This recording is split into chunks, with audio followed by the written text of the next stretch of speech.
6 чэрвеня будзе адзначацца 80годдзе высадкі саюзных войскаў у Нармандіі, чым быў адкрыты яшчэ адзін фронт супраціву з фашысцкай Германіяй і Італіяй. Што адбылося ў гэты дзень? У гэты дзень уначы был высажаны маштабны десант воздушны, каля 18 тысячаў чалавек, парашутістаў, частка прыземлілася на планерах у тыл нямецкіх войскаў, якія абаранялі ўзбярэжжа Нармандыі. Праз некалькі гадзін, прыкладна о 6 гадзіне раніцы, пачалася высадка ўжо наземнага десанту, і за дзень на зямлі аказалася больш за 160 тысячаў саюзных вайскоўцаў. І па сённяшні дзень лічыцца, што гэта найбуйнейшая десантная аперацыя у гісторыі войн на нашай планеце. Гэта сапраўды так. І гэта вядомыя факты, але ёсць некалькі пытанняў, якія часта задаюцца, і ёсць некалькі момантаў, якія застаюцца ў цені. І першае пытанне, якое традыцыйна гучала і ў часы вайны, і сёння з боку прапаганды расійскай ці беларускай, вось чаму другі фронт адкрылі так позна, толькі ў 44-м годзе. І тут трэба сказаць, што, па-першае, у Европе саюзныя войскі адкрылі другі фронт не ў 44-м годзе. Яны адкрылі яго ў 43-м, калі высадзіліся спачатку на Сіцыліі, а потым на асноўнай частцы Італіі, і што фактычна прывяло да выхаду з вайны Італіі як саюзніка Германіі. А тое, што адбылося ў Нармандіі ў 44-м годзе, гэта новы фронт, дадатковы. То бок гэта не першая спроба вмешання саюзных войскаў у вайну менавіта ў Европе.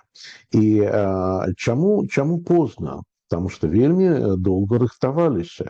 І вось уявіце сябе, гэта толькі за першы дзень было высажана 160 тысячаў чалавек. А на працягу некалькіх месяцаў пасля вось гэтага першага дня у Европу трапіла 2 мільёны вайскоўцаў, 2 мільёны чалавек.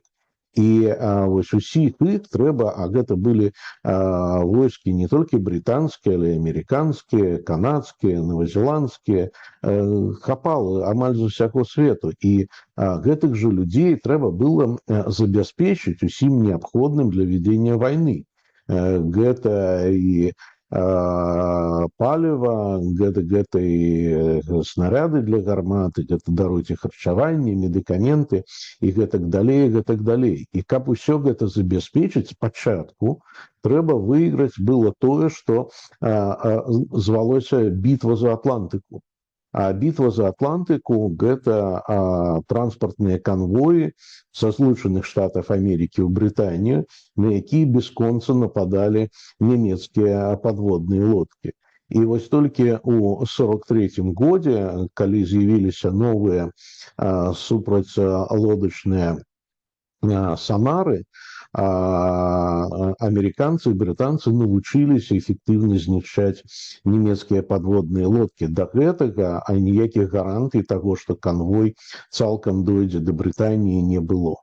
І яшчэ трэба дадаць, што вось тое, што папярэднічала высадцы саюзных войскаў у Італіі, гэта вайна ў Паўночнай Афрыкі, і гэта не толькі вайна на лівійскім фронте, але гэта і высадка амерыканскага дэсанту ў 43-м годзе у Марокка і Алжыры, якое прывяло да таго, што фактычна уся групоўка нямецкіх войскаў італьянскіх, якая была ў Паўночнай Афрыкі, яна была акружана і здалася у Тунісе, гэта каля чвэрці мільёна салдат.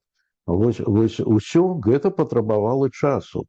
І яшчэ вось гэтая высадка ў Нармандіі, яна патрабавала і іншай падрыхтоўкі.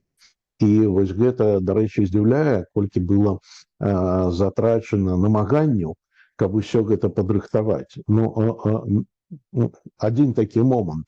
Высадка ў Нармандіі гэта адкрытае мора, і там дастаткова моцныя хвалі. І вось спецыяльнае міністэрства абароны Вялікабрытаніі яно выдаткоўвала грошы на вывучэнне марскіх хваль, якое вялося на працягу 1,5 гадоў. Ці другі момант, вось высадзіўся дэсант, так? І яго трэба забяспечваць усім неабходным. Суда яны не могуць падысці да берага, зразумела, блізка, і не могуць скарыстацца партамі, таму што ў партах была моцная нямецкая абарона. І англічане пабудавалі две штучныя такія гавані, якія агулам весілі 1,5 мільёна тонн. Гэта штучныя хвалярэзы, штучныя дамбы, каб можна было разгружаць суда з вайсковымі грузамі. Усё гэта патрабавала вялікай колькасці часу. Да гэтага трэба дадаць, што была праведзена вельмі такая добра спланаваная, можна сказаць, шпіёнская аперацыя, каб звесці ўзман немцаў і каб не дазволіць ім даведацца, дзе будзе высадка. Зразумела, што немцы яны адчувалі, што высадка будзе, і англічане прыдумалі, яны стварылі такую штучную армію у самым вузкім месцы праліва Ла-Манш.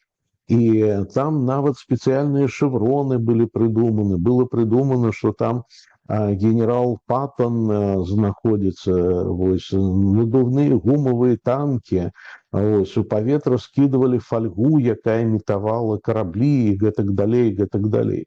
Апроч гэтага пускалі дэзінфармацыю пра тое, што высадка можа быць на самой справе у Грэцыі ці ўвогуле на Балканах, і што кіраваць высадкай будзе генерал Монтгомері. І дзеля гэтага нават знайшлі кінаакцёра, які быў вельмі падобны на Монтгомері, які з'явіўся у Італіі, і вось гэта магло сігналізаваць, што высадка будзе ў іншым месцы. І, дарэчы, ўсё гэта спрацавала. І ёсць такі іранічны момант, што яшчэ дапамагло саюзнікам у гэты самы першы дзень Д высадкі. Гэта тое, што Германія была таталітарнай дзяржавай, у якой усё вызначала адна асоба. Высадка парашутнага дэсанта пачалася ўначы. Высадка сухапутнага 6 раніцы. А Гітлер у гэты час спаў. І ніхто не наважыўся яго разбудзіць. І вось без яго загаду не маглі рухаць танкавыя дывізіі, якія маглі бы скінуць увесь гэты дэсант у мора. І вось дзякуючы гэтаму саюзнікі яны выйгралі літаральна некалькі гадзін, але гэтыя гадзіны былі ракавымі для нямецкіх войскаў. Вось так гэта ўсё адбывалася, і не трэба думаць, што быў нейкі такі злы помысл цягнуць як мага долей гэтую высадку, яна проста рыхтавалася вельмі і вельмі доўга.